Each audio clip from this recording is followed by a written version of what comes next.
tirer ton 4 roues, tirer des affaires au chalet, ou ben te tirer d'affaires. T'as juste besoin d'un Droid portable Winch. Avec ça, tu vas avoir la vraie puissance entre tes mains. Portable Winch. C'est simple. C'est fort. C'est efficace. Passe à l'action. Offre-toi un Droid portable Winch.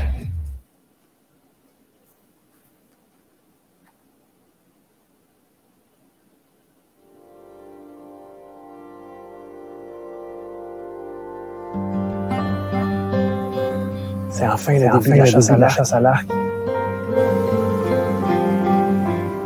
La classique Whitetail est officiellement commencée. C'est un moment depuis 12 ans. C'est le grand jour.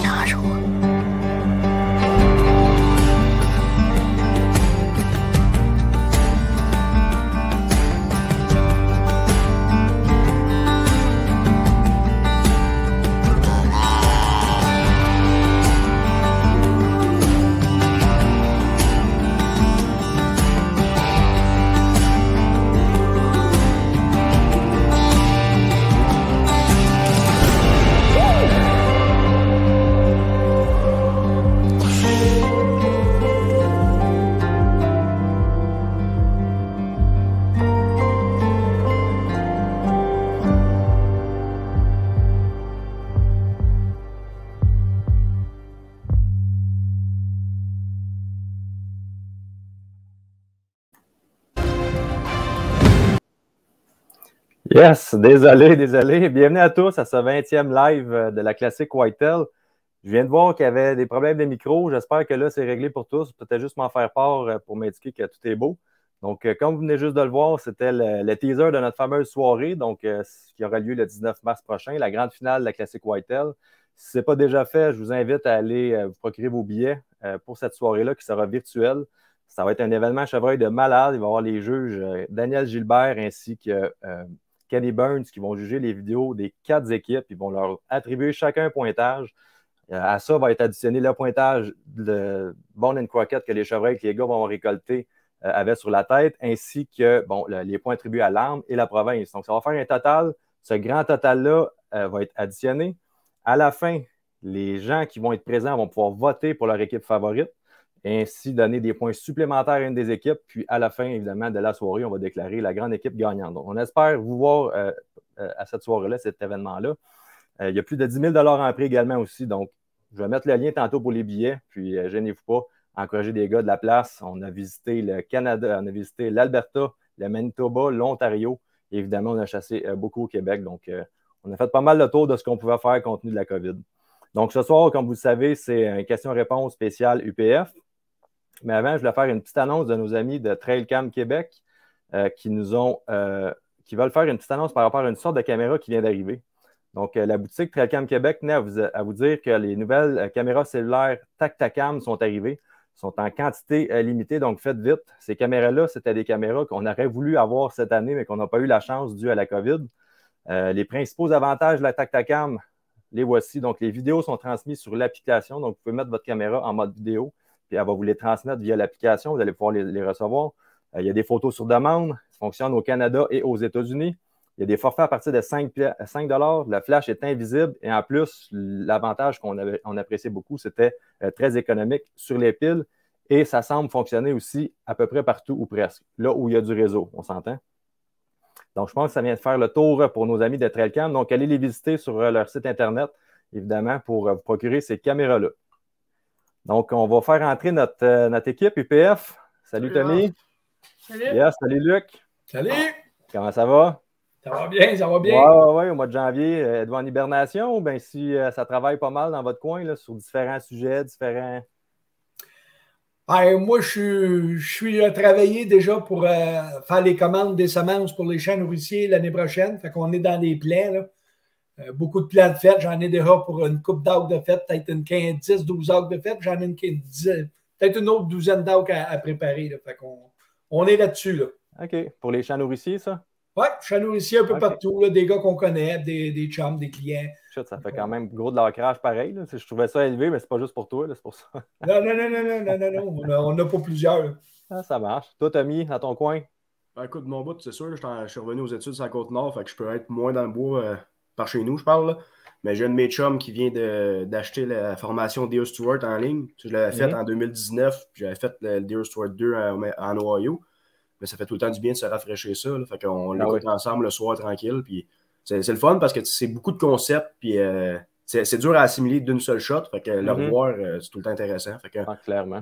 On est là-dessus, ça nous crée. On reprofine des stratégies ou des façons de penser qu'on avait. Puis, nice. Pour l'instant, ça ressemble à ça. C'est encore possible de l'acheter, ce cours-là? Je me demandais si. Oui, OK, parce qu'on s'est fait poser la question. Oui, parce que QDMA s'est associé. Il y a deux grosses associations qui ont formé le DNA.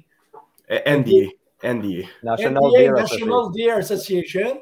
Ouais. Puis c'est encore disponible, les stewards. Même moi, j'ai fait, pour la 4e fois, j'étais en train d'écouter le steward avec Tommy et son chum. Puis c'est tout le temps intéressant, c'est tout le temps constructif, éducatif. C'est vraiment bien fait.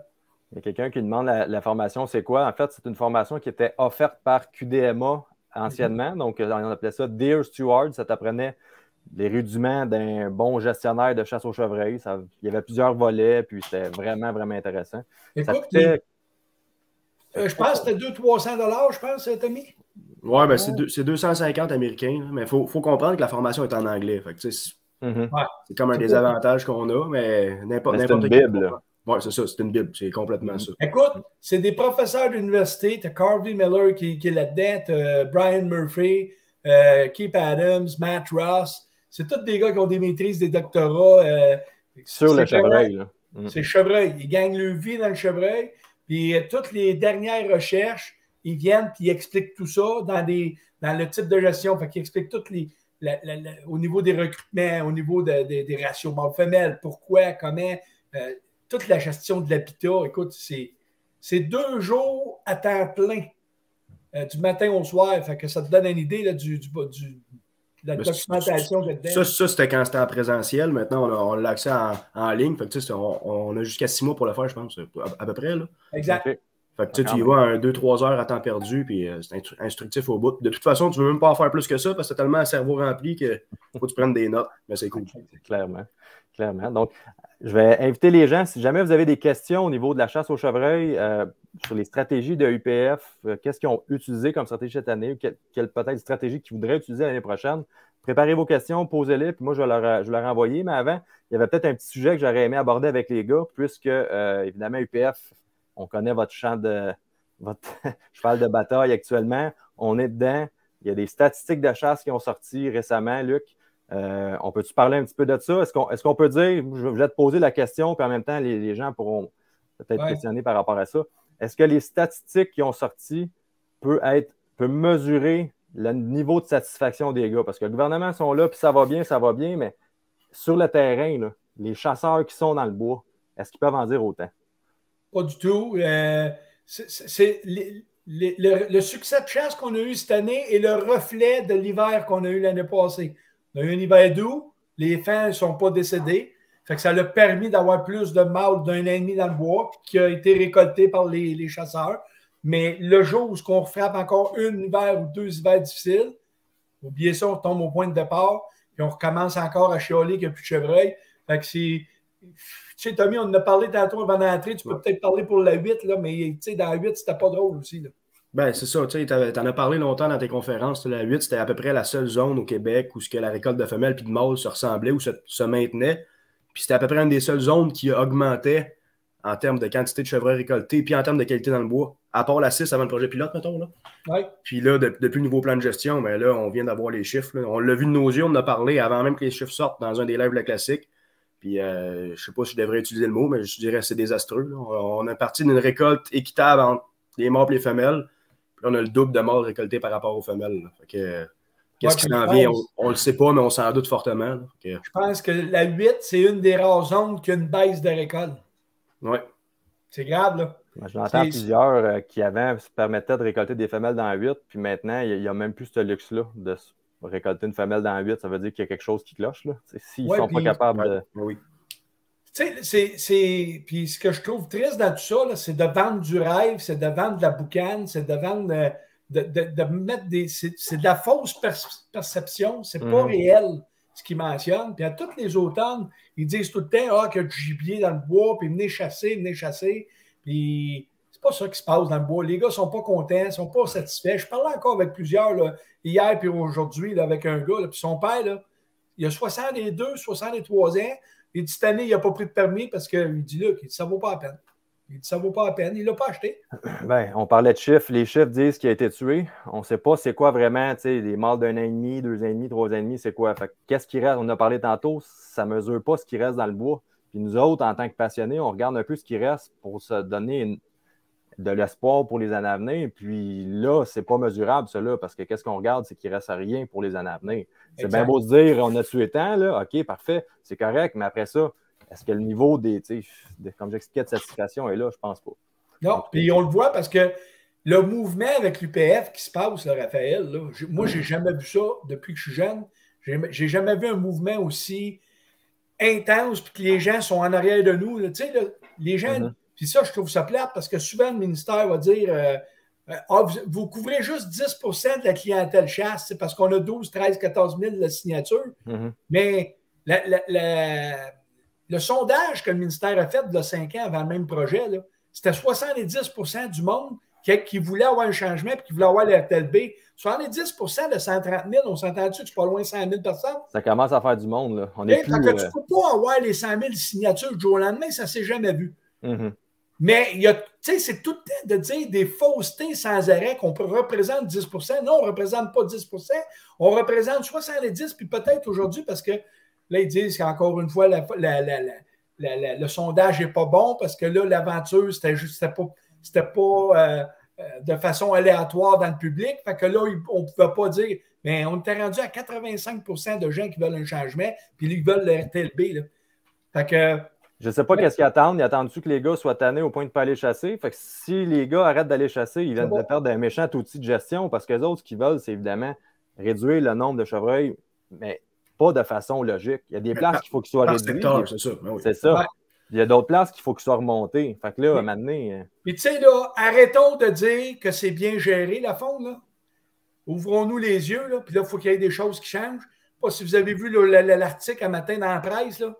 Le fédéral s'en mêle pour le caribou des ouais. Parce qu'il y a de l'ouvrage qui ne se fait pas au Québec. C'est pas des jokes, là. C'est une espèce menacée, puis le fédéral va être obligé de s'en mêler. C'est parce qu'il y a peut-être l'ouvrage qui n'est pas fait à quelque part. Fait que faut s'ouvrir les yeux, il faut rester ouvert, puis là, c'est le temps qui écoute le monde, qui écoute les gens, c'est quoi qu'ils veulent. Quand on va aux élections, qu'on vote pour un parti, mais ça, c'est de la démocratie. Lui, le ministre, il est supposé nous représenter. Présentement, le ministre, là, il nous avait promis qu'on était ses tables-fonds. Puis je vous le dis, à l'heure qu'on se parle, là, on n'a pas eu encore d'invitation. Puis ce qu'on entend par les branches, c'est que le ministère n'est pas intéressé à nous voir sa table-fonds. Fait que je vous laisse le soin de juger de ça, mais que le ministre exige ça, puis que le ministère ne veut pas, il y a des questions à se poser. Ben, c'est parce que si ce n'était pas de UPF, le plan de gestion n'aurait jamais été réouvert parce que personne n'était là pour crier. Là, c'est comme un illogisme que de vous tasser pour après ça dire on a fait un changement, on a fait une affaire, puis juste pour dire qu'ils l'ont réouvert, puis that's it, là, c'est pas ça. Imagine ça, Raph. Ils vont rouvrir le plan de gestion et vont ramener les mêmes partenaires. Le même monde qui ont pris les mêmes décisions. Ils ont accepté de l'ancien plan de gestion. Il y a un grand savant qui s'appelle Einstein qui a dit l'erreur la plus stupide, c'est de prendre les mêmes éléments, les mettre dans une composante et de s'attendre à un résultat différent à chaque fois. Exact. C'est sûr que ça va toujours donner la même affaire si tu mets les mêmes ingrédients. La sauce à spaghetti est tout le temps pareille parce que je mets tout le temps les mêmes ingrédients. Mais ça ne sera pas différent si. Non. Je veux pas. On n'a pas fait parler Louis encore. J'ai vu passer ça vite. Il a entièrement raison. Excuse Louis, j'ai comme dans mon écran un panneau d'UPF qui est direct devant toi. Fait que là, je te vois à peine la tête. Fait que ça m'était sorti de l'esprit complètement. Mais explique-nous donc ce que tu fais. Toi, tu as peut-être un petit peu plus de temps. Est-ce que tu fais de la recherche de cornes un peu? T'es-tu. J'attends que la neige fonde un peu là, parce qu'il y en a pas mal. Hein? Les cornes, on a cherché plus la veille que la grosse neige tombe, ça fait longtemps de ça, puis il n'y avait pas commencé à tomber, mais là. Ça a-tu commencé? Avez-vous encore des caméras dans le bois? Non. Un petit peu, mais les panaches ont pas mal tombé, Raph. Ça tombe beaucoup. Là. OK, parfait. On va sûrement aller en chercher bientôt parce que là, ils ont tombé gros, puis la neige. Si Louis l'a peut-être oublié, Raph, là, mais je vais le laisser parler là-dessus, mais sur le dossier qui est le plus présent présentement, c'est sa prochaine achat d'arc. On s'en parle, mon homme. Moi, je vais avoir de quoi te proposer peut-être un autre deal après. J'ai repensé à ça, puis pour t'encourager, j'avais peut-être de quoi d'autre. On s'en reparle après. Donc, il y a des questions qui ont commencé à rentrer, les gars. Je ne sais pas si tu avais fait un petit peu le tour, Luc, de ce que tu voulais qu'on dossier et tout, mais écoute, Raph, on va revenir, on va informer les gens au fur et à mesure qu'on a de quoi. Présentement, tout ce qu'on peut vous dire, c'est il y a une discussion qui est faite à savoir si on va être invité sur la table fond technique, mais c'est pas fait encore, on n'a pas d'invitation, malgré le fait que le ministre avait exigé qu'on soit sur la table fond technique en ouvrant le plan de gestion. Fait que pour l'instant, c'est ce qu'on a. S'il y a des ouvertures ou de quoi, on va revenir, on va vous informer. Parfait, génial. Donc, on va commencer tranquillement avec les questions à ce moment-là. Je vais remonter en haut. Ça revient à... Bon, OK. Il y avait Gaétan Demers. Je vais faire apparaître ça. Salut Luc, est-ce que ton champ de chênes et châtaigniers commence à produire et attirer des chevreuils? Gaétan, c'est-tu quelqu'un qui me connaît, qui est venu voir un de mes champs? Probablement une journée de champ que tu avais organisée chez vous, quelque chose comme ça. Là. Écoute, les châtaigniers sont rendus à 8-9 ans, puis déjà, ils ont commencé à fleurir. Ce qu'il faut retenir du châtaignier, ça prend une zone 4B. Fait que je vous dirais que dans les zones de Drummondville, même plus proche de Saint-Hyacinthe en allant vers Montréal, ça va passer. Mais dépasser Drummondville, là, c'est plus fragile un peu, mais c'est un arbre qui pousse beaucoup plus vite qu'un chêne et qui va produire des noix beaucoup plus rapidement. 10 à 12 ans, puis il va commencer à faire des noix. Okay, les chênes, par contre, eux autres, c'est un petit peu plus long, mais malgré qu'il y a des chênes hybrides qui ont commencé à produire à 6 ans, moi. C'était des petites quantités, mais à tous les ans, ça l'augmente. Puis aujourd'hui, j'ai 2-3 chênes là, qui font une belle masse de glais. Ils ont 14-15 ans, puis ils ont déjà 7-8 pouces à base.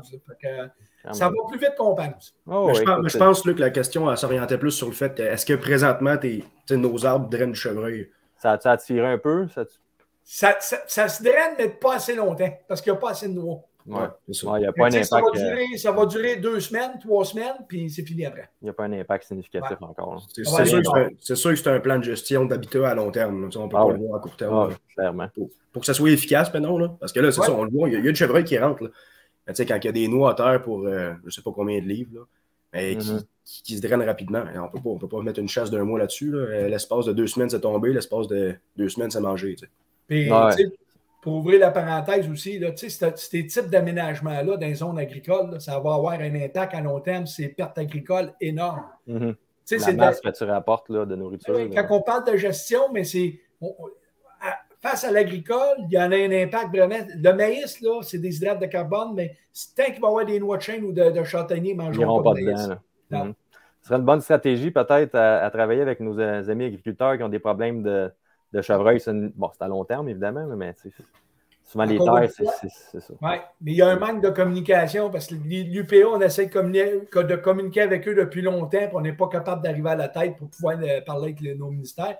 On a des solutions pour eux. On en a des solutions, mais il faut juste prendre le temps de se parler. Oui, clairement.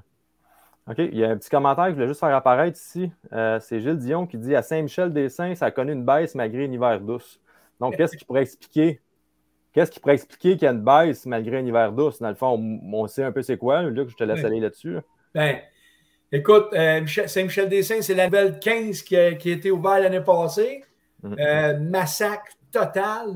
Je pense qu'il s'est récolté, enregistré pas loin de 500 bocs. Puis le ministère avait pensé qu'il en sortirait peut-être... Il s'en est récolté à peu près 350, je pense. Puis l'autre 150, c'est des chevreuils qui ont été recherchés par qui ont été traqués au chien de sang. Mais la quantité de chevreuils enregistrés, je suis plus sûr que c'était 500. Là. Mais c'était vraiment... Ouais, c'est ça. C'est des alentours de ça. Puis c'est clair que ça a joué sur la dynamique de la population. Ben là, c'est là qu'est le problème. Quand on parle de déséquilibre, avant que l'humain rentre dans le décor, ça allait super bien. Il y avait des bocs d'un an aller jusqu'à 8-9 ans. Il y avait un beau ratio. Il y avait des veaux en masse. Là, c'est sûr que on a récolté beaucoup trop de mâles. Il y en a moins disponibles, puis on en produit moins. Fait que c'est sûr que la baisse de la récolte est causée par ça. Good. Une autre petite question ici. Je vais faire apparaître ça. Donc, Sébastien qui Désilet qui nous demande « Bonjour, je chasse en milieu forestier. Donc, pour un champ nourricier, quel serait le semis idéal? » c'est une question un peu, pas piège, mais je te laisse aller, Luc, par rapport à ça. Oui, puis Tommy, il commence à avoir de Tommy, l'expérience. Pas de stress, Luc, vas-y, tout ce qui est champ. J'aime pas Tommy pour ramener un peu d'expérience avec moi. Là. Mais en milieu forestier, là, c'est sûr que vous avez un avantage. Moi, ce que je suggère quand on parle à des gars là, pour faire de l'aménagement, c'est toujours d'aller à l'envers de ce qu'il y a sur le terrain. Vous êtes dans une zone forestière, vous faites de l'agricole. Vous êtes dans l'agricole, vous faites de la foresterie. Souvent, dans les zones agricoles, c'est nos friches, c'est nos petits champs abandonnés, nos switchgrass, des zones où les veaux vont être protégés. Ça, c'est des zones qu'il faut aménager. Mais des champs nourriciers ont moins d'impact. Mais dans les zones forestières de même, là, tout dépendant où ce que Sébastien est situé, il est-tu dans le nord, il est-tu un peu plus au sud? S'il est dans le nord, c'est sûr que le Bresca est une plante intéressante en fin de saison. Mais durant l'été, ça reste que du soya. Soya, écoute, j'ai des mélanges. Là, il y a des mélanges à faire. Là, c'est sans fin au niveau des plantes. Là. Mais trèfle, chicorée, très, très important durant tout l'été avec le soya. Puis en fin de saison, on va travailler plus avec des kales, des radis et puis de l'avoine pois. Ça, les chevreuils aiment bien ça aussi. Pois autrichien. Ouais. Mais ce qui est important peut-être de mentionner, c'est qu'en milieu forestier, c'est pas toujours évident de faire un champ. Là. Des fois, on est sur un sol de roche, là, après ça. Bon point. On peut travailler comme on veut. Tu sais, je sais que François, dans le Bas-Saint-Laurent, avec Multifond, on est capable de faire de quoi de pas pire, même quelque chose d'excellent avec le champ. Mais ils ont travaillé, les gars. Là. Et je parlais avec les 2 employés qu'il y a eu cet été, puis c'était pas tout le temps une partie de fun. Là. Finalement, ils sont super fiers de le résultat, mais les champs nourriciers en milieu forestier, c'est pas toujours accessible comme celui en agricole. Et peut-être juste mentionner que, regarde, on le fait parce que, bon, moi, c'est mon métier, là, mais comme Tommy dit, là, c'est beaucoup de travail, c'est beaucoup d'argent, puis c'est à répéter à tous les ans. Fait que, des fois, de faire juste une petite coupe forestière, comme pour laisser pousser en friche, planter des abanois, planter des pommiers, un petit peu moins d'entretien, un peu moins coûteux à tous les ans, puis ça peut avoir un excellent impact aussi. Là. C'est ça. Tout est relatif au budget que les gens ont, l'équipement, le type de sol. Puis ça, je dirais que c'est une question piège parce que si tu as juste un 4 roues pour semer tes champs, là, tu vas peut-être y aller plus avec du trèfle de quoi qui nécessite moins d'entretien que de quoi qui est à recommencer à chaque année. Puis un champ nourricier, s'il est trop petit, tu n'en profiteras jamais. Ouais. Le chevreuil va le manger à mesure. Tu sais, des fois, tu es en forestier, peut-être que, je ne sais pas, en Outaouais, il y a des belles montagnes de chênes. Tu fais juste éclaircir les chênes pour qu'ils produisent plus de noix. Fais des coupes d'éclaircies, protège tes chênes pour qu'il y ait de la lumière en masse. Tu vas avoir beaucoup de noix. Tes haies, la même affaire. Puis juste le fait d'avoir plus de noix, ça va être des hotspots pour la saison d'arc. Puis c'est normal parce que ce qu'on vise avec un champ nourricier de base, c'est la bouffe. C'est le manque de bouffe qu'on veut combler. Mais il y a plein d'autres façons, comme ce que tu viens d'énumérer, pour la produire. Cette bouffe-là a pris pas mal moins coûteux. Là. Ben ouais. Avec de l'huile de bras et du gaz dans ta chensa, tu es capable de faire bien les affaires. Comme dirait François, tu fais de la coupe forestière, tu as des revenus pour créer de la bouffe. Si tu fais un champ nourricier, c'est une dépense pour créer de la bouffe. Ça, c'est vrai. C'est un bon point. On continue ici. Pierre-Luc McClure. Dans un grand îlot forestier, disons, similaire, quelle serait une dimension minimale pour un champ nourricier de luzerne? Est-ce quelqu'un qui... C'est un bon... Vas-y, Luc, vas-y. Là, c'est trop précis. Là. Dans le Dear Stewards, ce qui suggère, c'est de 3 à 5 %. Mais 3 à 5 % de la superficie. À 3 % déjà, on voit une amélioration au niveau des bodés du chevreuil, toute la kit. 3 à 5 %, tout dépend de la densité tout le temps. Tu commences avec un 2 % puis tranquillement, selon les besoins, tu peux te rendre à 3 %. Mais tu sais, 3 % de similac, ça commence à faire du champ. Ben, c'est ça aussi, c'est relatif avec la densité de chevreuil. Là, c'est plate, mais quand on fait un champ nourricier, il ne faut malheureusement pas le faire n'importe où non plus. C'est pas parce qu'on met un champ à un endroit que forcément le chevreuil va aimer se déplacer là, va aimer aller là. Fait il faut être plus stratégique que ça un peu. Conseil hyper important, choisissez votre emplacement de champ nourricier en fonction de votre sol. Aussi, oui. Tout le temps. C'est tout le temps votre sol. Si vous pensez être d'un bon trou et que vous n'avez pas de sol, ça ne poussera pas. Vous l'avez fait pour rien. C'est tout le temps en fonction du sol. Puis après ça, vous vous organisez en fonction de l'endroit. Là. OK.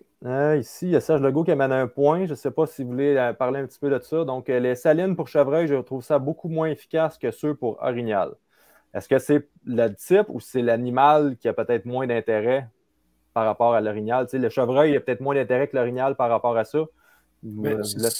C'est sûr que quand on parle de saline, on touche des cordes sensibles parce qu'il y a une grosse base de l'industrie de la chasse qui roule là-dessus. Fait que, dans le sens où est-ce que nous, on met beaucoup de temps sur des salines? Pas forcément. Est-ce qu'on en fait? Oui. Puis après ça, quelle quantité de produits qu'on utilise? Ben, nous autres, on va le dire, c'est quand même très peu. Là. On dépense rarement plus que 20$ sur une saline pour le fait de prendre des photos en inventaire estival. Après ça, chacun ses techniques de chasse, chacun ses façons de penser. Mais c'est dur. En tout cas, personnellement, je trouve ça dur d'aller sur ce sujet-là. Là, Écoute, ce qu'il faut retenir des salines, là, Raph, les besoins du chevreuil sont souvent plus au printemps. Les salines, là, ce qui fait qu'une saline fonctionne, c'est le niveau de sodium qu'il y a dedans. Si tu es en bas de 65 à 70% de sel, là, si tu es en bas de ça, ta saline, elle ne fonctionnera pas. Il faut toujours être au moins minimum en haut de 70% de NaCl, qui est le sodium. Okay? Le chevreuil a besoin de ça au printemps parce que les plantes sont riches en eau, ils vont uriner plus souvent, puis ils ont une perte au niveau des sodiums, au niveau du body. Puis dans la nature du sodium, en tout cas loin des côtes, il n'y en a pas beaucoup. Fait que c'est pour ça que le chevreuil est attiré par le sodium au printemps. Puis plus on avance dans l'été, puis moins qu'il va l'être parce que là, les périodes sont plus secs, les plantes sont moins égorgées d'eau. Fait que là, ils ont un besoin moins élevé. Mais remarquez ça souvent après 2-3 hauts de grosses pluies. À un moment donné, il y a une réactivation de la saline. Il y a un besoin qui est recréé à ce niveau-là. Tout ce qui est minéraux, calcium, phosphore, magnésium pour les panaches, il n'y a aucune étude qui a réussi à prouver que ça a un impact sur la dimension du panache. Fait que c'est vraiment le sel que le chevreuil a besoin. OK, c'est bon. En même temps, de ce que moi j'ai comme expérience avec ça, comme toi, Tommy, à ce niveau-là, j'en fais beaucoup, pas beaucoup, quand même, mettons, je vais en mettre aux 60 arcs à peu près. Parce que sinon, à moins que ça, il se déplace. Tu manques peut-être des chevreuils. À plus que ça ne donne à rien, c'est de mettre de l'argent dans le bois pour rien non plus. C'est souvent parce que si tu ne la mets pas à la bonne place aussi, s'il n'a pas à passer là, il ne faut pas un détour pour y aller. Non, c'est faut que ça soit un peu. Fait qu'on essaie d'en répartir uniformément un peu partout, mais toujours à des coûts le moins possible, quitte à casser le bloc en deux. Ça n'a pas besoin d'être gros, c'est juste pour avoir une idée, un inventaire exactement comme tu disais. Donc, c'est ça. C'est de voir ce qu'il y a sur le terrain. En comparatif avec l'orignal, c'est dur. Là. Je pense qu'on a les trois ici présents, on a quand même moins. Les quatre, excuse-moi. On a quand même moins d'expérience dans ce qui est saline orignal. On a vu des photos, là, mais côté besoins alimentaires, je pense que, en tout cas, personnellement, je ne suis pas qualifié pour répondre à cette question-là. OK.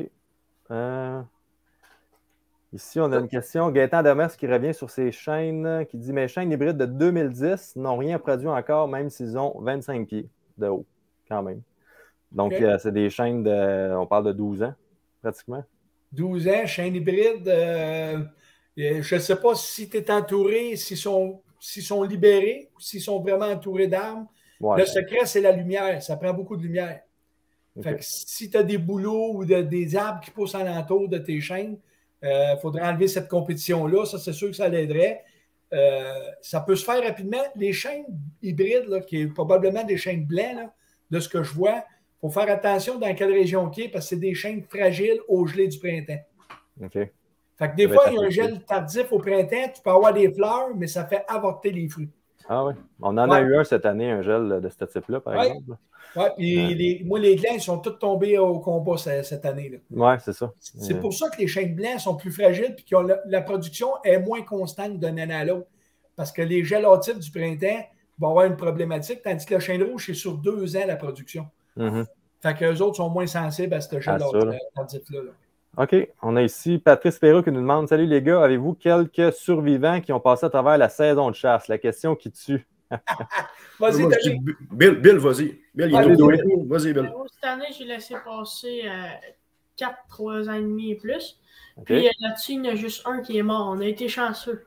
OK, fait qu'il en reste 3. C'est le plus gros que j'ai laissé passer. C'est juste ça qui fait. La 5 points, il n'est pas décédé, lui? Ouais, non, il y en a 2 qui sont morts.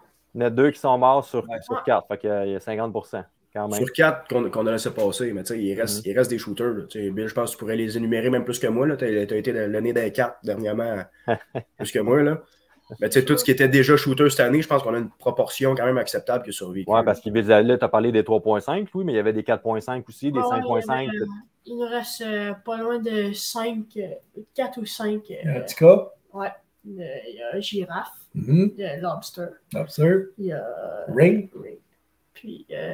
Pas mal ça. Il y en a 4. Il en reste 4, mais c'est une méchante drop par rapport à l'année d'avant. Oui, parce que vous étiez parti pas mal plus haut que ça.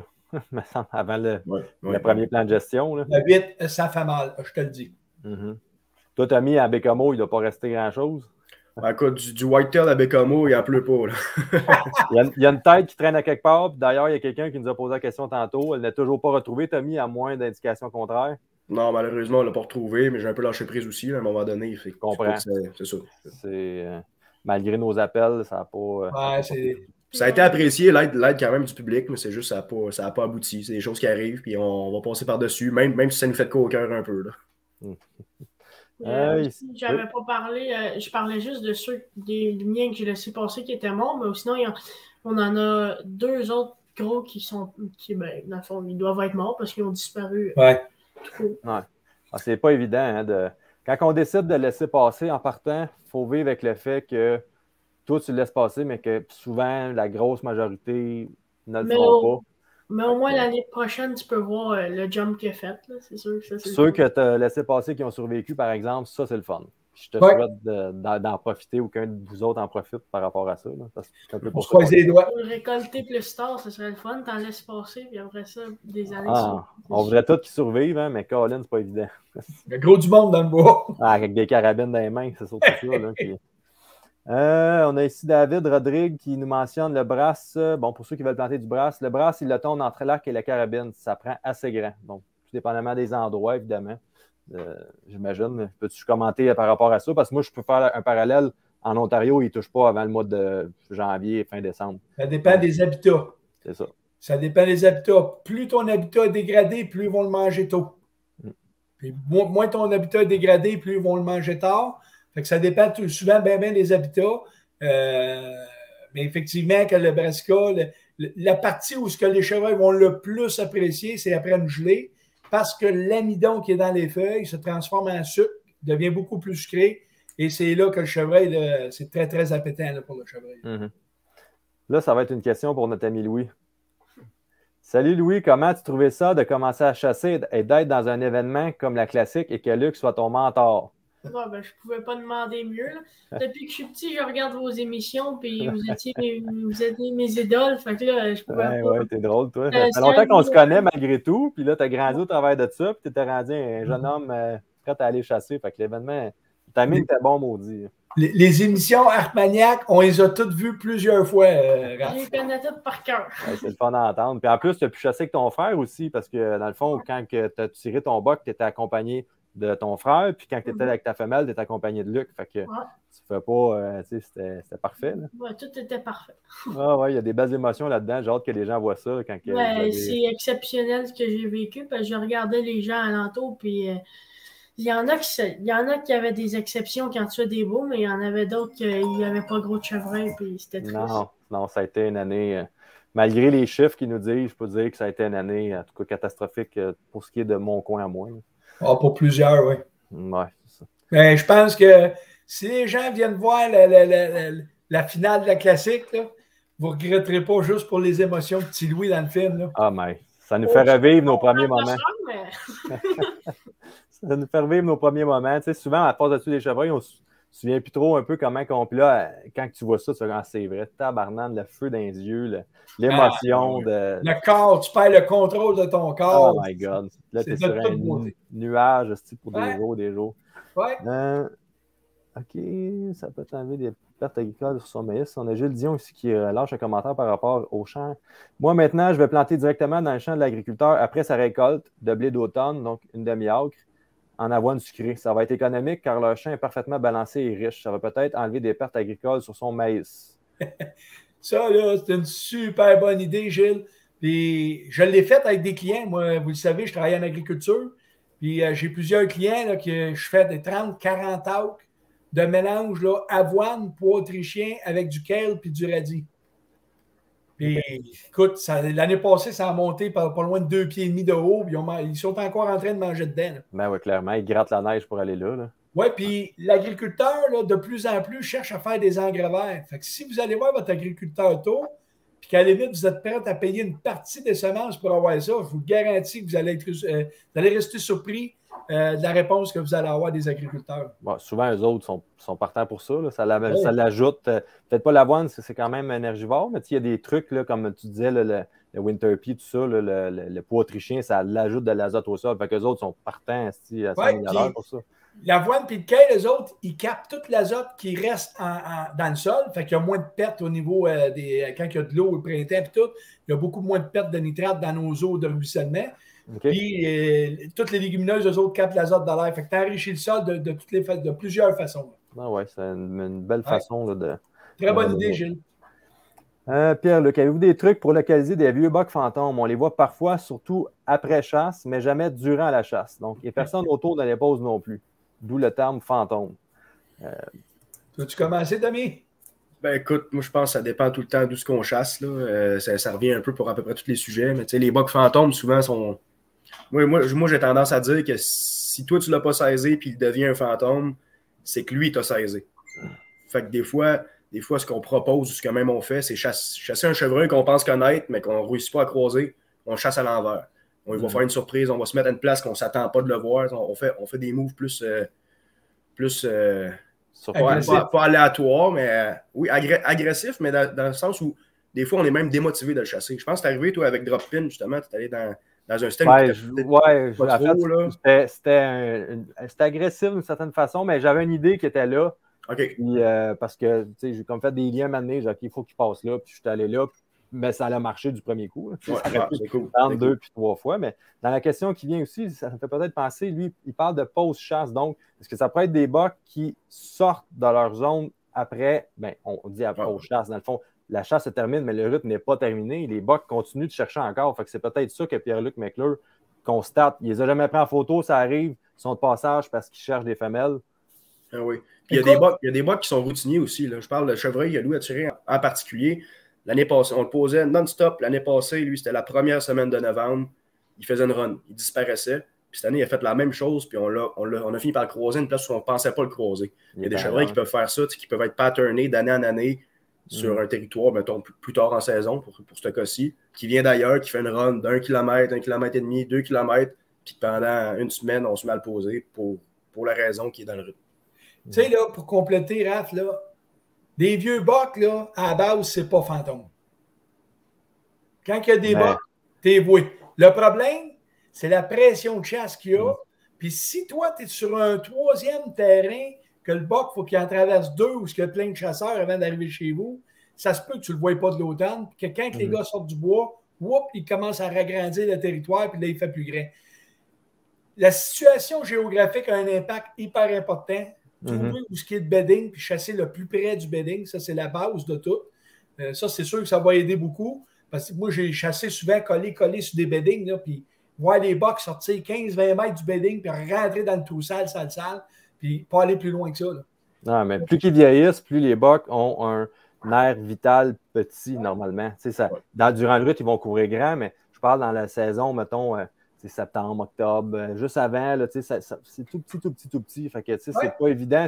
On pense qu'ils sont pas là, on les a jamais pris en photo, mais ils peuvent être là, mais ils ne couvrent juste pas de terrain. Là, donc si tu ne les vois pas pendant la chasse, c'est qu'il y a une raison. Y a-tu un gars qui te coupe la passe? T'es-tu trop loin du bedding? Mais si le boc est là, il n'y a pas de raison que tu ne le prends pas pendant la chasse. C'est juste une question de géographie. T'es-tu trop loin du bedding? Moi, en tout cas, une des choses que je travaillerais le plus pour Pierre-Luc, là, colle-toi, trouve les beddings de boc, puis colle-toi le plus possible de là. Parce que tantôt, il nous a posé une question, je pense que c'était lui, avec le simulacre. Donc, à ce moment-là, tu as du terrain de jeu en masse. Tu as des recherches à faire, Pierre-Luc, je te garantis. Oui.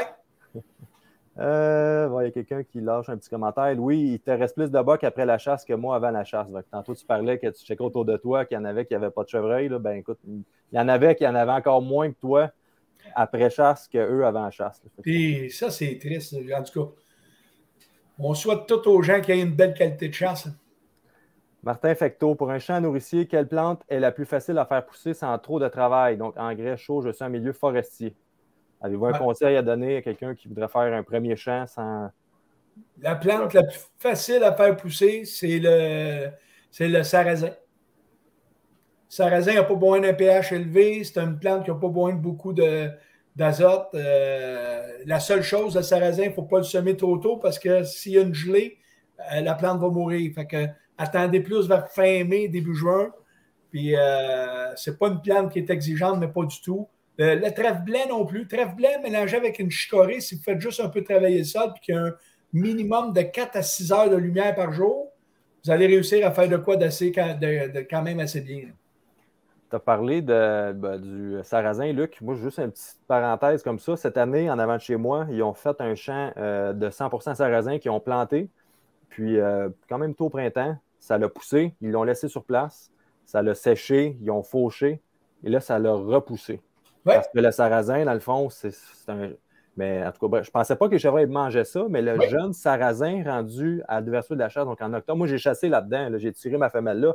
Il était toujours en train de manger le sarrasin, mais je ne pensais pas qu'il y avait un attrait aussi grand. C'était le seul sarrasin dans, je ne sais pas dans combien de kilomètres autour, là, mais c'était du beau petit sarrasin sodo. Là, puis, beau femelle, tout était là. Quand vous regardez le sarrasin, là, prenez la tige d'un sarrasin, là, cassez la tige, là, c'est salé un peu, c'est très, très, très juteux. Ça ressemble beaucoup à la plante qu'on retrouve sur le bord des ruisseaux, l'impatience du Cap. Oui, l'orange avec les petites choses oranges. La petite jaune-orange, là. L'impatience du Cap, là, au mois d'août, septembre, là, le chevreuil, il adore manger là-dedans. C'est salé un peu, très juteux. Le sarrasin ressemble beaucoup à ça. Donc, à ce moment-là, est-ce qu'on pourrait faire un semis de sarrasin plus tardif, style, parce que ça pousse assez vite, là, planter ça deuxième fin de semaine de septembre pour l'ouverture de la chasse ou début septembre? Non, tu ne peux pas parce qu'à première gelée, ça va mourir. OK. Ben, tu peux le faire, mais mélange-le avec d'autres choses qui ne gèleront pas. Là. OK. Tu sais, mettons, tu arrives dans fin août, mettons, 2e, 3e de août, tu mets un mélange de sarrasin, d'avoine, de pot fourragé, de kale. Mais si ton sarrasin gèle, tu vas avoir encore ton avoine, ton kale, ton pot fourragé. Fait que, tu sais, c'est quoi le début de saison, vraiment, mettons, si on veut chasser là-dedans? Là. C'est plus pour nourrir le chevreuil en tant que tel que pour chasser dedans. Mm-hmm. Mais sinon, oui, tu peux le faire à l'automne, mettons, à partir du 15-20 août, tu pourrais semer ça, puis tout de suite, à 10-15 septembre, tu vas avoir de quoi de 6, 7, 8, 10 Cette année, les gelées sont allées, d'après moi, fin octobre. Là, fait que c'est pour ça que moi, ça avait survécu sûrement. Là, sinon, ça n'aurait pas été là. Mais... Non. Bon, on a une question ici. Patrick Lauzon. Salut les gars, avez-vous une date fétiche que vous avez remarqué un déclic chez le RUT? Donc, nous, dans la 8 Nord, 3 bocs en 3 ans, le 11 novembre. Le 11 novembre, t'es pas mal. T'es dans le début du pic du RUT. Les cloches qu'on a vues, là, puis Tommy, tu peux peut-être en parler aussi. Tu l'as vu avec le Stewart un peu, là? Bon, ben écoute, vas-y, me renchérir. Là. Moi, je pense que la seule chose que je... Bon, me renchérir en premier. Vas-y. La seule chose que je mentionnerais par rapport au 11 novembre, c'est qu'il y a à peu près tout qui est bon. Là. Il y a encore du chevreuil en alimentation. C'est dans le début du RUT. Les grattages, c'est encore une bonne stratégie. Il y en a qui chassent des lignes de frottage. Ça tire à sa fin pas mal, mais le 11 novembre, tu as un peu des chevreuils dans pas mal tous les patterns. C'est ça qui est le fun. Parce que quand tu chasses fin novembre, ben là, c'est pratiquement 100% des chevreuils sont en RUT. Quand tu chasses mi-octobre, ben là, en grande partie, c'est le food pattern. Mais dans ces eaux-là, qui est le 11 novembre pour ce cas-ci, tu as la possibilité de chasser à peu près tout. Et puis, Tommy a raison. Tu sais, les scrapes, là, tu regardes ça, nous autres, moi, ça fait des années que je suis ça avec les Kodak. Puis, on parle des gros bocs. Les petits bocs, ça rentre un peu n'importe quand, mais les bocs matures, là, à partir du 22, 23, 25 octobre, là ils agrandissent le territoire rapidement. Puis là, ils font des scrapes, aller jusqu'au 8, 7, 8, 9 de novembre. Là, c'est actif. Puis à un moment donné, la transition se fait dans ces dates-là. Là. Le 8, 9, 10, 11, là, la cloche du RUT, elle commence à shifter. Puis le top, là, tu joues à peu près là, entre le 18, 19 novembre, aller au 26, là, tu es pas mal dans le top. Puis après ça redescend, aller jusqu'au 5, 6, 7 de décembre. Là, après ça ralentit. Donc ça, c'est une cloche normale du RUT quand tu as un bon ratio et que tu es assez équilibré. Là. Mm-hmm. Mais sinon, ben, tu as cette cloche-là, elle revient à tous les 28 jours. Jusqu'à ce que toutes les femelles soient couplées. Puis là, les bocs se brûlent. Puis à un moment donné, exactement. Bon, moi, si je peux renchérir à ça, on a parlé de la 8. Vous autres, les gars, vous êtes dans la 8 puis la 6, peut-être, dans les deux? 6 Nord, 8S. Je suis pas mal en accord avec ce que Patrick dit au niveau du 11 novembre. C'est une date qui est... Dans mon coin, je vous dirais que tous les bocs matures, moi, c'est le 2, 3, 4, 5, 6 et 7. Après ça, ils sont casés. On les perd pendant un bout. Fait que, ils vont réapparaître le 11, ça pourrait être une date, mais il y a tellement de femelles que moi, c'est ce qui nous tue. C'est les premières journées, souvent les meilleures. Après ça, ben là, c'est aléatoire au niveau de quelle femelle est en chaleur parce qu'il y a tellement de femelles à coupler qui ne se déplacent pas tant que ça. Puis, probablement que Patrick a une situation géographique qui fait qu'il y a un groupe de femelles où ce que les mâles matures sont là dans ces dates-là. D'année en année, ça va revenir parce que c'est les mêmes femelles. Exact. Ouais, exact. Les bocs le savent, laquelle arrive en chaleur, ou ils savent en fonction des odeurs que la femelle dégage aussi. Puis souvent, cette femelle-là qui est là d'année en année va sûrement revenir en chaleur à peu près dans les mêmes dates. Là. C'est assez impressionnant de voir le rituel, comment il travaille d'année en année. Junior Bastonnet qui nous demande c'est quoi les chances de revoir les mêmes bocs qu'on laisse passer à l'automne d'ensuite, en considérant qu'à la fin décembre, on les posait encore? Bonne question. Bien, ce qu'on a. Tu pourras renchérir, Tommy, j'embraye tout le temps en premier. Là, mais pas de stress, je te connais. M'intervenir, là, mais quand tu les poses encore au mois de décembre, les chances qu'ils reviennent, c'est tout le temps en fonction des ratios mâle-femelle. Plus ton ratio est équilibré, plus tes chances sont élevées à ce qu'ils reviennent. Moi, j'ai remarqué que les gros hivers, dans les zones où il y a un ratio pas équilibré, on perd beaucoup de mâles de 3 ans et plus. Iron, c'est un méchant temps. Là. Il travaille bien plus fort pour accoupler le paquet de femelles. Oui. Alors, c'est épouvantable. Fait que ça, c'est un indice. Mais par contre, regarde, l'année passée, on a perdu Saint-Val. Boc en fleur de l'âge, 4 ans et demi. Il y a tellement de facteurs, la prédation, il peut se faire frapper par les chars des fois aussi. Puis aussi, ça reste que normalement, tu ne devrais pas perdre plus que 10 à 15 de ces mâles-là si tu les as vus au mois de décembre. Là. Surtout comme cette année, là, en hiver comme cette année, il n'y a pas trop de stress. Là. Puis ça joue aussi sur l'âge du chevreuil, là, dans le sens qu'un boc d'un an et demi, il y en a aussi qui est à partir du mois de décembre, parce que souvent la dispersion se fait à peu près à l'âge de 18 mois, là, à peu près un an et demi, que les bocs de justement 18 mois vont changer de territoire pour aller 2, 3, 4, 5 000 plus loin, faire leur vie, pas faire leur vie, mais s'établir un nouveau core area. C'est un nouveau domaine vital principal. Ouais. Quand on parle d'un individu peut-être qui a 4, 5, 6 ans, ou qu'on n'a pas nécessairement laissé passer, mais qu'on a vu ou qu'on suit, bien souvent le territoire local reste le même, puis ça shrink. Ces bocs-là sont quand même assez locales. Ça dépend de plein de facteurs, mais je pense que l'âge d'individu, c'est quand même quelque chose à considérer. Là. Si on laisse passer un 4 pins, il ne faut pas s'attendre à ce qu'il y ait 10% de chances qu'ils partent puis 90% de le revoir. Là. Ça peut arriver qu'ils disparaissent et qu'ils reviennent aussi. Hein? Parce que souvent, c'est arrivé de bocs, ça faisait 2 ans que je ne le voyais pas, puis à un moment donné, je le pensais mort, puis il est revenu. Il ne faut pas des fois nécessairement s'auto-confusion trop vite. Là, mais... on dit que Saint-Val il est mort, mais ça se peut qu'il soit juste parti à une autre place. Je sais pas. C'est déjà arrivé. C'est déjà arrivé qu'il y a des bocs qui partent sur une run, puis après ça, ils reviennent 3-4 ans plus tard. Clairement. Côté gestion, comme dans d'autres provinces, d'améliorer notre qualité de chasse. Il y a quelqu'un qui demande, ça vaut... Fred Talbot, question gestion. Pensez-vous que d'interdire l'appâtage comme dans d'autres provinces serait une bonne manière d'améliorer notre qualité de chasse? Est-ce que je peux Luc, peux-tu dire de quoi? Si je compare avec des États comme le Kentucky, où est-ce qu'ils permettent l'appâtage, est-ce qu'on peut dire que la qualité de chasse est mauvaise là-bas? Moi, je ne pense pas que ça a d'impact. C'est pas ça qui a un impact. Ce qui a un impact, c'est de la façon qu'on gère nos bocs. On récolte 80-85% de nos jeunes mâles, on les récolte à tous les ans, puis on repart à zéro tout le temps. Il n'y a pas de bocs de 2 ans et demi et plus. Pourquoi? Parce qu'on les récolte tout de suite à 1 an et demi. On l'a vu dans la 6, on est passé de 3 bocs de 2 ans et demi et plus sur 2 billes. Après 2 ans d'RTLB, on était rendu à 24. Juste parce qu'on laissait passer nos mâles d'1 an et demi. Fait que le gros impact, c'est le type de gestion. Deuxième point, si on enlève l'appâtage, je vous le garantis tout de suite, on va avoir un sérieux problème de densité tantôt. Je ne pense pas que ça serait une solution viable pour tout de suite parce que dans les zones agricoles, il y a beaucoup trop de chevreuils, puis il faut se donner des outils pour les récolter, puis pour que ce soit le plus facile possible pour les gars. Mais il faut donner plus de femelles, puis récolter moins de mâles, puis avoir autant de chevreuils d'abattus, mais de le faire plus intelligemment. Moi, je faisais le comparatif avec le Kentucky parce qu'on a déjà chassé le Kentucky, puis c'est un des États qui se récolte le plus de beaux chevreuils. Là, on va parler de trophées, mais le but ultime d'une gestion n'est pas de produire des serres trophées, mais par contre, eux, l'appâtage est permis sur les terres privées. Puis, il y a une belle qualité de chasse, sauf que la mentalité des gens là-bas est différente à ce niveau-là. Les mâles d'un ennemi passent au travers facilement. La pression n'est pas mise sur eux, elle est mise sur les individus plus vieux. Là. L'éducation des chasseurs pour faire la bonne gestion. Puis il va falloir que le ministère nous aide avec des bonnes réglementations pour diriger les gars vers la bonne position. Puis ça se fait très rapidement. Là. Après 2 ans d'efforts, seulement 2 ans dans la zone 6, on a vu un changement super exceptionnel. Ça prend la RTLB pour...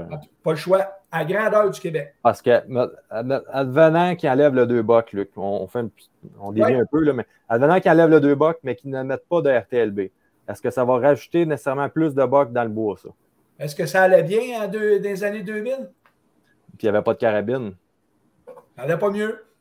On met trop de pression sur nos mâles. Il faut protéger le segment mâle d'un ennemi. C'est le secret, il est là. Puis, c'est pas vrai que tu sois dans l'Outaouais qui a des gros hivers ou dans le Bas-Saint-Laurent qui a des gros hivers, que le RTLB ne fonctionne pas. C'est pas vrai. Si ton spike s'est rendu à 1,5 à 125 livres, pourquoi il ne passerait pas l'hiver alors qu'il était beau l'année d'avant et qu'il a passé l'hiver? Ouais. Expliquez-moi ça. Il pesait 50 livres l'hiver d'avant. Il a passé au travail. Mais la stock qu'il y a des cornes, bizarrement, il ne passe pas. Ouais, des cornes de 7 cm et plus. Hein, la raison pour laquelle il ne passe pas l'hiver, c'est que 85% des chasseurs vont les récolter. Mais comment peut-on dire que l'hiver va tuer nos spikes? C'est ça que nos biologistes disent. Là. Les hivers tuent nos spikes. Ouch! Mais juste les spikes, hein? Ça tue pas le reste. Ça tue juste les spikes. Écoute, c'est hallucinant de dire des affaires en même. Premièrement, ils n'ont pas de chiffres. Ils ont-tu des colliers émetteurs sur les 1 buck d'un ennemi pour voir s'ils ne passent pas l'hiver? Oui, mais parce qu'après ça, il faut qu'il leur pogne pour y enlever parce qu'il est rendu à 2 ans et demi. Fait que là, tu sais, ça... Non. Puis, ça n'arrive pas parce qu'on le sait que c'est les chasseurs qui récoltent en majorité parce que tu ne les as pas l'année d'avant. C'est pas parce que l'hiver les tue. Parce que sinon, les veaux ne passeraient jamais l'hiver. Ben non, ça ne fait pas de sens. Là. Il n'y aurait plus de chevreuil. Non, mais il n'y aurait plus de chevreuil tout court. Ici, on a une question de Maxime Camiré qui nous demande qu'est-ce que vous conseillez de mettre dans un champ nourricier entre 2 champs de soya? Là, je vous laisse aller là-dessus, mais est-ce que je peux renchérir en disant, Maxime, est-ce que tu penses que c'est vraiment nécessaire de rajouter un champ nourricier entre 2 champs de soya? Ça dépend encore là de ce que tu fais et de quand les champs de soya sont récoltés. Mais c'est déjà un très bon apport en soi. Qu'est-ce que tu peux renchérir à ça, Luc? Ben écoute. Ou Tommy, avez-vous déjà fait ça, ce genre d'expérience-là? Ben, pas nécessairement entre 2 champs de soya. On a déjà renchéri un champ de soya. On l'a fait plusieurs fois. Là, puis je pense que Luc et François le font depuis des années. Puis tu sais, c'est de semer de l'avoine quand le soya est sur le point de perdre ses feuilles. Fait que là, tu as l'attrait de feuilles pour l'été. Après ça, quand les feuilles tombent, ça fait un couvert pour les semences d'avoine qui prennent. Puis un coup que l'avoine est là, ben, tu as du verre dans le fond, puis tu as les bines dans le haut du plan. Okay. Est-ce que ça vaut la peine de faire un champ à part, dépenser du temps, de l'énergie puis de l'argent? Je ne suis pas sûr que ça draine. Ben, même je suis convaincu que ça ne drainera pas plus de chevreuils. Ben, moi, je lis la question, puis de la manière que je la vois, c'est comme s'il y avait une partie de champ entre 2 champs de soya. Ouais. Ben, si c'est pour la carabine, la peau noire, ben, vas-y dans un mélange de kale, de radis, pois autrichien, puis des plantes qui vont résister au gelé, pour que quand le soya va être récolté, là, tu vas avoir de quoi de vert que tu ne retrouveras plus quand le soya va être récolté. C'est un peu la stratégie que je vois, là, mais sinon, comme Tommy a dit, là, de semer à la volée dans le soya, là, ça peut être une belle stratégie aussi. Juste s'assurer que le soya ne soit pas labouré ou disqué après. Donc, c'est ça un peu qui est comme... On a un petit commentaire ici que je voulais faire apparaître. Donc, mon fils Hoyt, le gars, il est assez craqué d'arc. Et moi, apprécions les informations, les connaissances que vous partagez avec la communauté de chasse au Québec. Ben, c'est gentil, Alex. Merci, Alex. Content. Ton prochain, va-tu être Prime ou va-tu être une autre sorte? Matthews, je pourrais s'appeler Matthews. André Lauzon qui nous demande où peut-on acheter toutes ces belles semences-là? Je suis à Gatineau. Est-ce que avez-vous quelqu'un à proposer, les gars, avec qui vous faites affaire en général? C'est ça, c'est ça. Pour les semences, c'est ça. Pour les semences, avec Étienne Bergeron de la Meunerie Souci. Étienne fait un super travail. Il y a des mélanges qui travaillent, puis moi, je l'appelle une fois de temps en temps, puis on s'échange des choses. Il y a des semences qu'il m'a trouvées que je ne trouvais pas, que moi j'en ai trouvé, que lui ne trouvait pas. On travaille souvent ensemble, puis Étienne fait une belle job. Fait que, oui, informez-vous, Étienne. Il sait où il s'en va. Il y a des beaux mélanges pour le chevreuil. Là, puis, c'est vraiment des bonnes semences. Je les ai essayées, puis c'est des bonnes semences. Spécialisé dans les champs nourriciers au Québec comme tel pour le chevreuil. Il n'y a pas grand autre compagnie, je pense, qu'eux autres là, qui sont spécialisés vraiment comme eux sont. Là, puis, avec des conseils à la hauteur d'Étienne en plus. Là, non. Petit commentaire ici d'Éric Fillon. Donc, salut Luc, les gars en général. Je suis dans la zone 10 et en arrière de chez nous, il y a un runway de chevreuil pour aller se nourrir. Ils ont tout leur panache encore, donc 5 bocs. Est-ce possible que la testostérone et l'accouplement ne soient pas finis? C'est clair. C'est directement relié. Plus le rut dure longtemps, plus les panaches vont être longs à tomber. Parce que c'est la testostérone qui contrôle. Il y a une pellicule entre le panache et sa tête, là. Puis c'est ce qui fait que ça, c'est dirigé par le niveau de testostérone. Quand la testostérone baisse, le lien se défait, puis à un moment donné, le panache tombe. Fait que c'est clair que c'est un indice là, que quand ça tombe vite, c'est un indice que ton rut, tu as un meilleur ratio, puis ton rut est plus court, plus intense. On avait des gars dans le classique, Tommy, tu étais là. Je pense quand Alex avait filmé son boc avec un bar déjà de perdu, puis on était le 17. 18, je ne me souviens plus quand vous êtes allé là exactement. À l'entour de Noël, là, un peu avant Noël. Je ne sais pas exactement les dates. Ça a commencé à tomber dans ce coin-là, donc c'est signe forcément qu'il était assez équilibré dans ce coin-là. Là, que ça commence déjà. Là. Ça peut être ça ou... Oui, vas-y. Après ça dépend de chaque chevreuil. Là. Je le répète souvent, ça dépend de l'individu. Mais tu sais, ce que Luc vient de dire, c'est une tendance. Là. Quand ton ratio est déséquilibré, ça tend à tomber plus tard. Mais tu peux avoir un boc qui va le perdre mi-décembre pareil. Là. C'est juste la tendance sur l'ensemble de la population qu'il faut regarder, puis pas un individu en particulier. L'habitat aussi, si ton habitat est pauvre, ton chevreuil va perdre son panache plus vite aussi qu'un chevreuil que l'habitat est fort, puis que ça a un paquet de liens. Là, C'est sûr que c'est toutes des tendances, comme Tommy dit, mais effectivement que la testostérone a un rôle sur le timing de perdre son panache. Oui. En milieu forestier, planter des chênes dans un ancien champ ou dans un bûcher frais. Où est-ce que je devrais garder le champ pour un potentiel champ nourricier? Dans le fond, il y a un ancien champ qui voudrait soit planter des chênes dedans ou encore transformer en champ nourricier éventuellement. Si vous avez à choisir entre les deux. Écoute, ça dépend de, premièrement, ses besoins. Ça dépend des besoins de Jérôme, mais ça dépend. Y a-tu encore la capacité de faire les champs? Y a-tu le temps de les faire? Y a-tu l'argent? Des fois, moi, il y a des champs que j'ai annulés parce qu'il y avait trop de roches dedans puis ça ne finissait plus. Je les ai convertis en plantation de chêne. Si le chêne est en bon état puis que vous avez le goût de le faire, ça ne vous empêche pas de planter des chênes du côté nord du champ qui va profiter du sud, du soleil toute la journée. Fait qu'on peut avoir des arbres du côté nord qui vont faire des beaux arbres, puis vous allez avoir votre champ qui va produire pareil. Les chênes ne nuiront pas au champ. Il peut y avoir un peu des deux. Planter du côté nord. Fait que, tout est une question. Chaque personne va être différente selon tes besoins. Il n'y a rien de méchant, il n'y a rien de parfait. Là. OK. Ici, il y a Gaétan qui nous fait un petit commentaire. Cette année, on a chassé sur la trail en pourtour de la bête, comme la classique ont conseillé. On a tué une femelle et un boc. Donc, tant mieux si les conseils ont porté fruit. Ça, c'est le fun. Bon, il y a bien des commentaires de gens d'Afrique. Des études. Attendez, je vais faire un petit tri de ça. Là. Des études produites sur différents habitats. On va la faire apparaître. Les études produites sur différents habitats ont documenté vraiment entre le 9 et le 21 novembre, approximativement, bien sûr. Ça devait être pour la période de route, probablement. Là. Par rapport à ce qu'on a dit. Mais il faut faire attention. Hein, entre le 9 et le 21, le 9, c'est comme dans le chasing phase. Oui, mais ça dépend aussi de l'état. Tu sais, le RUT, c'est déclenché par la photopériode. C'est la quantité de lumière dans le jour. Ouais. Fait que le RUT au Texas puis le RUT au Québec, ça ne sera pas nécessairement les mêmes dates. Même, ça ne sera pas les mêmes dates. Là. Fait que, tu sais, peut-être que les études sont hyper fiables, mais qui sont dans un état plus au sud ou plus à l'est ou plus à l'ouest, mettons. Ouais. C'est peut-être juste ça la variante. Là. Ce qu'on a vu au Québec, la cloche commence vers le 8-9 de novembre. arrive au top vers le 20, 24, 25. Ouais, Il va redescendre tranquillement vers le 5, 6 de décembre. On a un commentaire que je vais faire apparaître ici que je trouve quand même pas pire. Il dit le Québec a besoin d'une saison de serre plus tardive comme d'autres provinces, comme l'Ontario, disons, jusqu'en décembre. Pour avoir ce potentiel-là d'activité, si on est tous des chasseurs, on veut pratiquer notre activité, on trouve actuellement que la saison est courte comparée à ailleurs, c'est sûr. C'est pas un marathon, c'est un sprint ici au Québec. On a 2 semaines, 2 semaines. Ça ne fait aucun sens. Là. En tant que chasseur, on veut pratiquer notre activité, on veut étirer ça, mais il y aurait-tu des changements à faire pour arriver à ça? Parce qu'on ne pourrait pas garder ça comme on a là, puis c'est juste agrandir la saison pour agrandir la saison. On aurait des sacrifices à faire ailleurs pour pouvoir se permettre ça. Ben, complètement. Ben oui, c'est surtout c'est la quantité de chevreuils qu'on se récolte. Déjà qu'on ne chasse pas longtemps, tu l'as dit, le chasseur québécois est quand même efficace, là, dans le sens qu'il sent-tu du chevreuil. Si on extend ça sur un mois de plus, je serais le premier à avoir envie d'aller à la chasse, mais c'est des chevreuils qu'on va perdre encore en quantité. Là.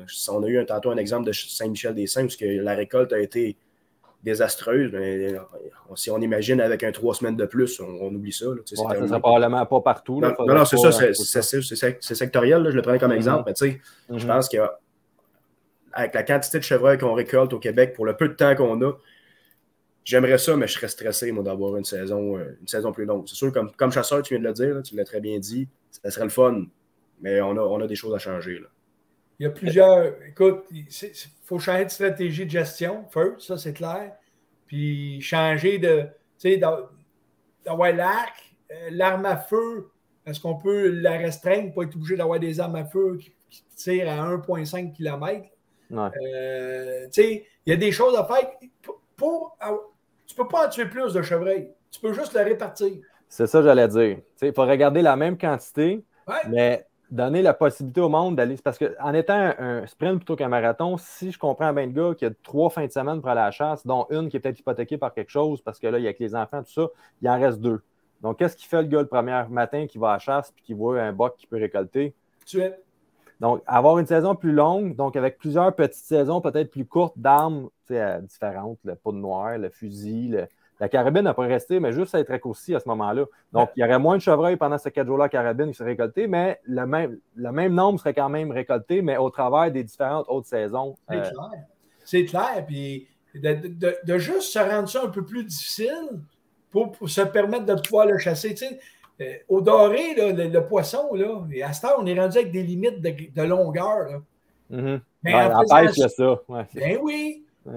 À cause de ça, on peut se permettre d'avoir une pêche qui est intéressante toute l'année parce qu'on se limite, on remet à l'eau des poissons qui va nous permettre de pouvoir pêcher un peu plus. Chevreuil, c'est la même affaire. Tu laisses passer des mâles d'un ennemi. Si tu protèges 85% des mâles d'un ennemi, tu vas pouvoir te permettre, en diminuant la période un peu de la carabine qui est très efficace, puis en rallongeant d'autres saisons avec des armes moins efficaces, tu vas pouvoir te permettre de le faire. Mais ça va être un choix. C'est un choix de société à faire. Là. Ça va être un choix de chasseur. Là. Parce que la chasse, il faut voir ça comme une activité. C'est un sport, c'est un loisir. Il y en a qui aiment jouer au golf. Est-ce que le joueur de golf qui serait limité à 2 semaines dans l'année à jouer au golf, tout d'un coup, serait heureux je pense pas. Donc, c'est un peu ce qui est arrivé avec le plan de gestion. Ils nous ont rentré ça dans la gorge, mais en coupé sur à peu près tout. Le temps de chasse, les différentes armes, on s'entend que le gars qui aimait chasser à peau de noir, ben là, il peut encore le faire, mais il n'y a quasiment plus de date.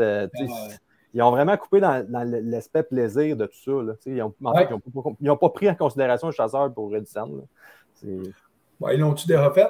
Ben, en tout cas, il faut croire parce qu'ils nous ont jamais vraiment écoutés, ils n'ont jamais vraiment fait ça pour nous. C'est ça.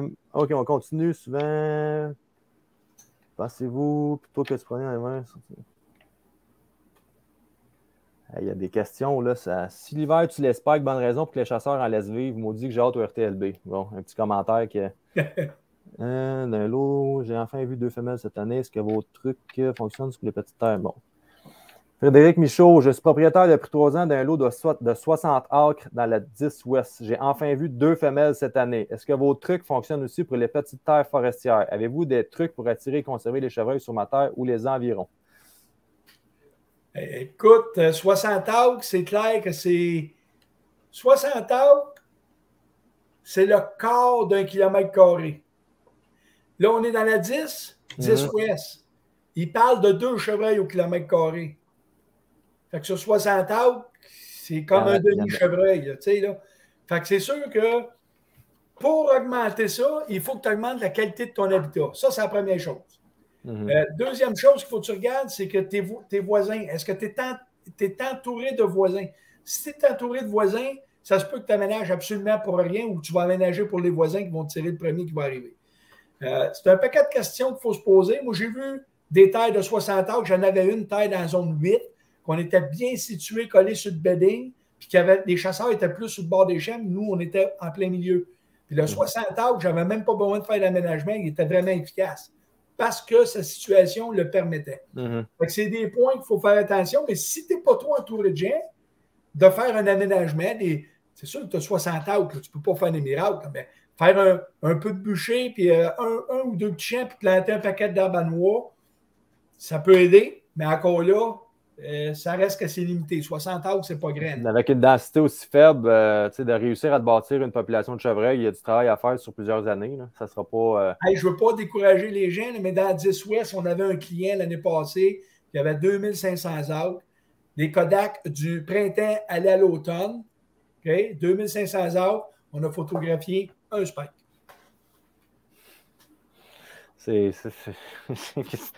Comment veux-tu avoir du fun? C'est ça le problème.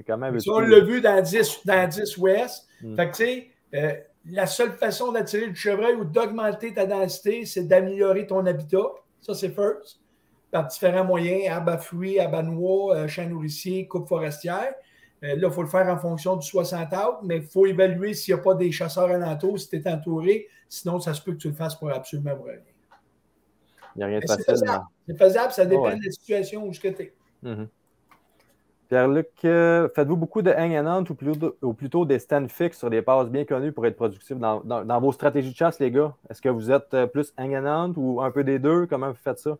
Ben de base, on était vraiment stand fixe, un peu dans le principe de hang and hunt, mais qu'on s'était fait souder des échelles pour qu'il reste là un soudé ou peu importe. On avait un setup d'échelle par arbre pour qu'on reste là de façon, mettons, plus constante. Permanente. Permanente. On avait plusieurs setups de fait dans lesquels on pouvait changer de place, mais un peu comme vous faites, mettons, vous, toi et Dave, puis en fait, à peu près tout le monde, des autres chasseurs dans le classique de hang and hunt, on en fait moins. Cette année, j'ai commencé à en faire plus. Le Manitoba, on a été obligé d'en faire. En Ontario, on a fait le même principe un peu. Mais je ne cacherai pas que j'aime bien le luxe, moi, d'arriver avec 40 livres de stock de moins sur le dos, puis une demi-heure de plus de chasse, mettons. Mais tu sais, c'est pas une technique nécessairement qui est meilleure une qu'une autre. C'est juste que j'aime le luxe qu'on a. Ouais, c'est ça. C'est ça. C'est une question de préférence dans ce qu'on a aussi qu'on peut faire. Il y a des gars peut-être qui chassent dans des endroits qui ne peuvent pas laisser rien de permanent. Complètement. Mais oui, moi, ce que j'aime quand tu es organisé longtemps d'avance, moi, ça fait longtemps que je travaille comme ça. Moi, à partir de fin mai, début juin, mes stands sont tous installés, sont placés, ligne de tir de fête, je mets plus les pieds là. Tu laisses ça tranquille. Parce que je ne veux pas que le chevreuil se doute de rien. Je rentre là, il ne sait pas que je suis là. Quand tu fais des choses comme vous faites, Raph, c'est super bon quand tu vas chasser une shot. La deuxième shot, déjà, c'est moins bon. La troisième c'est tout le temps des one-shots ou presque. C'est ça. Fait que ça, pour des one-shots, comme Tommy parlait tantôt, que tu veux surprendre un buck, super stratégie. Tu connais ton territoire, tu arrives avec ton stand, tu t'installes, mais quand tu es deux stands, caméra, arc. C'est une autre affaire. C'est une job. Ceux qui pensent que c'est facile de filmer, là. S'auto-filmer. Il y en a qui pensent que c'est facile. Vous allez voir un peu. Il y a eu des. Au début de la saison, je pensais que ma femelle, ça allait se faire de même la première fin de semaine. Ça ne s'est pas posé comme je voulais. Il y en a plusieurs là, qui pensaient ça, je pense. Hein. Oui. Pas facile de filmer, là. Ben non, puis de faire en sorte que tout soit, la bonne luminosité, c'est tout ça qui rentre en ligne de compte aussi. Là, oui, on voit tout souvent des femelles. Maintenant, la shot, on l'a sur vidéo. C'est ça qu'il faut, faut voir. Donc, c'est pas tout le temps aussi simple que ça en a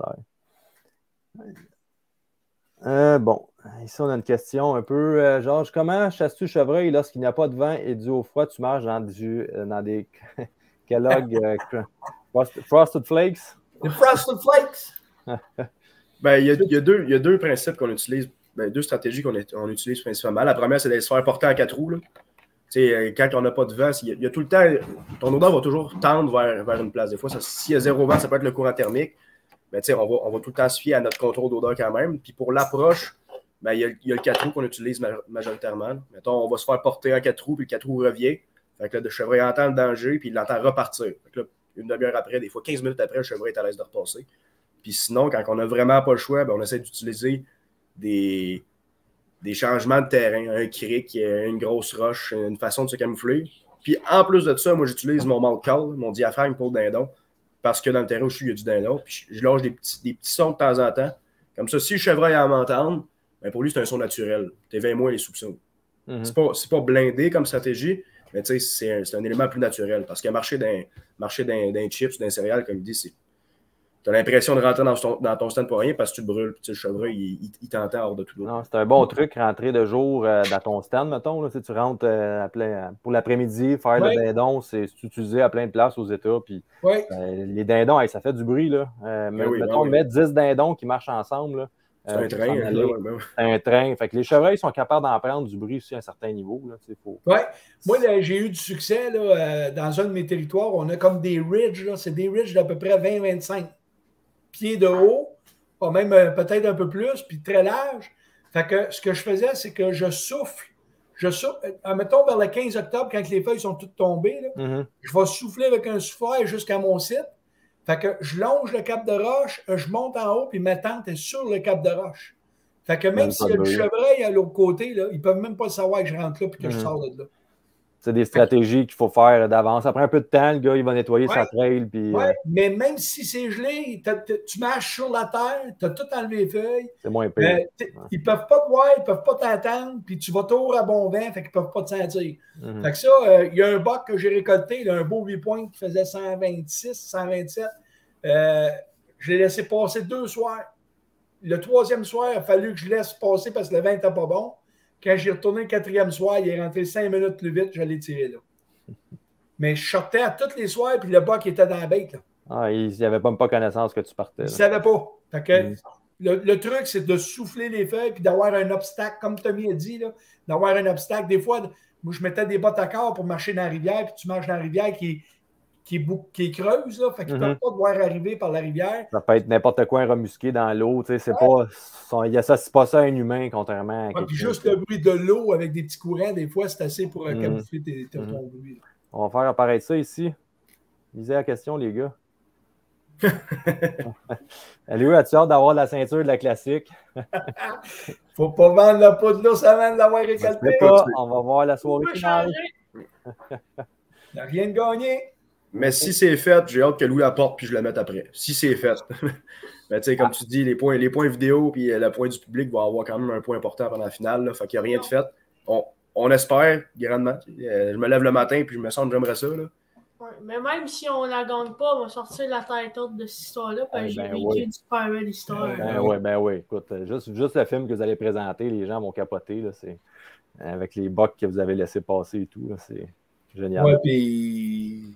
Vous allez voir, en tout cas, je peux pas parler, j'arrête pas de parler, mais moi, en tout cas, le film, je le trouve, il va être fou. Il va être malade. Il y a rien qu'une affaire, Tommy, la ceinture ne traverse pas le fleuve Saint-Laurent. Elle reste du côté sud. On va descendre dans le sud du Québec. Il y a trop de valeur à Bécomo. Exactement!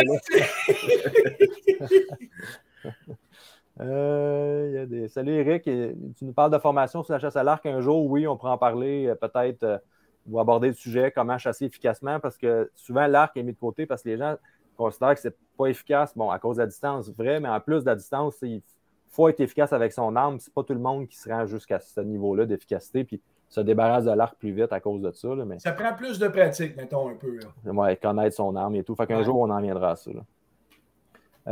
Bon, Dominique Rouleau ici. Chassez-vous sur des appâts le matin? Si oui, combien de temps à la levée du jour entrez-vous à votre cache? Nous, on le fait pas. Là. Puis si on le fait, ça a donné qu'il y a des matins qu'on l'a chassé cette année, puis la stratégie qu'on prenait, c'était vraiment le 4 roues. On rentrait juste avant l'heure légale, tranquillement, mais en 4 roues. Dans le sens que le chevreuil, même principe, il entend le 4 roues s'en venir, il part. Puis sur appât le matin, c'est encore plus dur parce que nous, on ne voit pas. Des fois, là, on peut watcher le jour notre appât, dire OK, il y a un chevreuil pas loin. Ouais, c'est ça. Mais là, le matin, c'est vraiment pas trop difficile, mais c'est vraiment compliqué de rentrer sans faire peur à aucun chevreuil. Là. Fait que le 4 roues, c'est une bonne stratégie. On les pousse toutes, mais ils ne sont pas apeurés parce qu'ils savent que le danger repart. C'est la seule façon qu'on utilise. s'il n'y a pas de possibilité de 4 roues, ça prend absolument un obstacle. Un obstacle pour pas que le chevreuil te voie marcher dans le bois. Que ce soit de la fragmite que tu te fais une traîne à travers, que tu as enlevé toutes les feuilles au sol. C'est pas dur, là. Il y a 3 questions. Là. Il ne faut pas que le chevreuil te...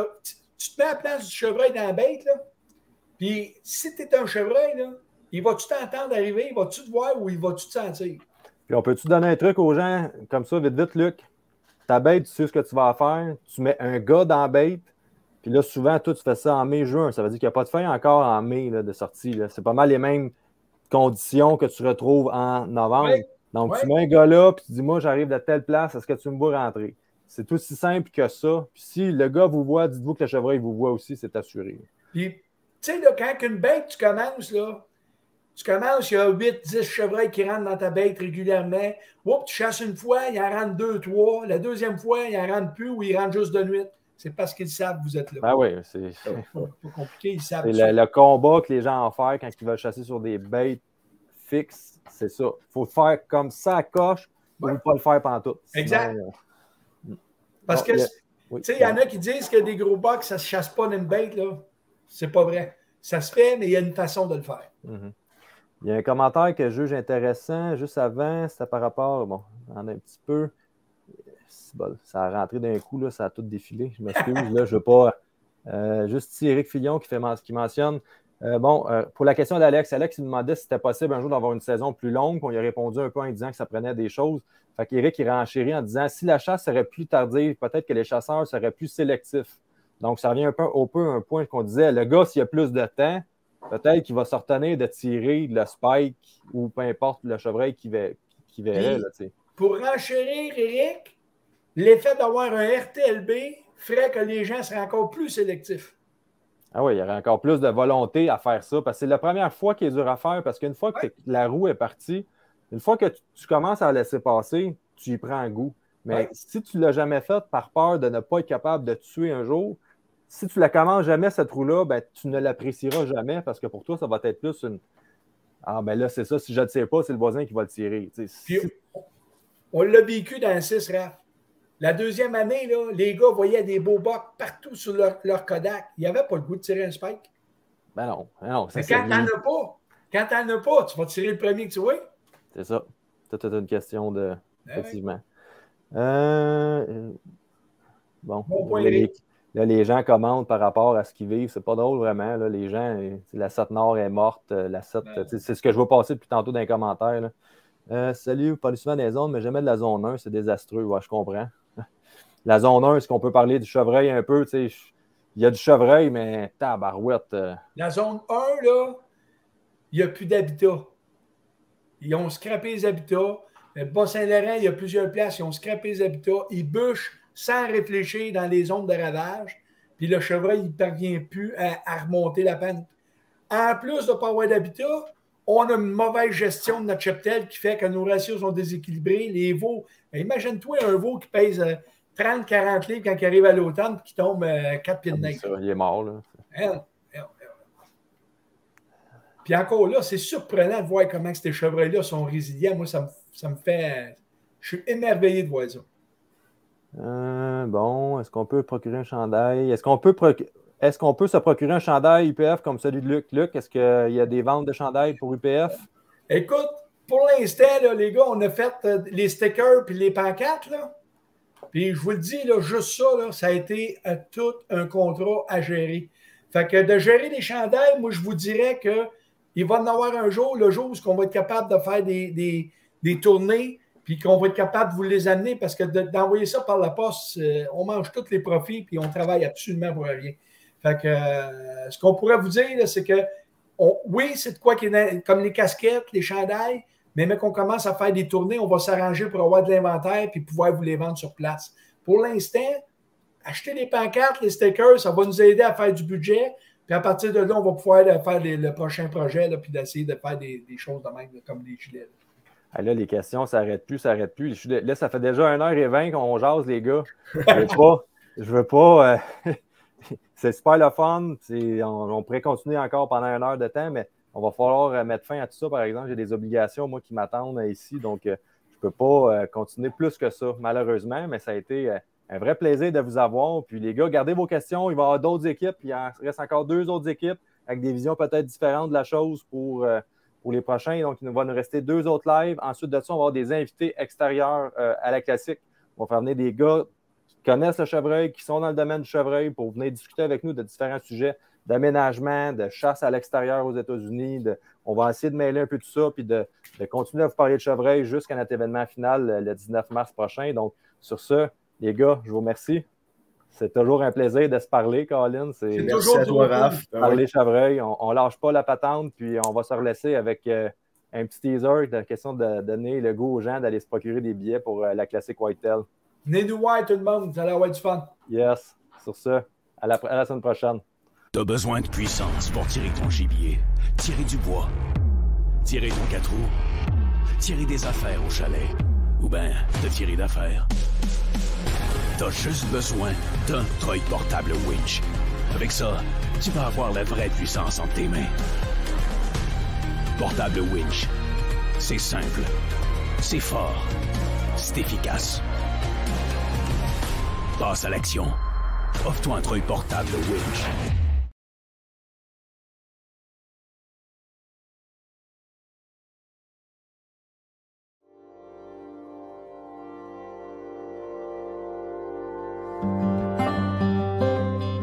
C'est enfin le début de la chasse à l'arc. La classique Whitetail est officiellement commencée.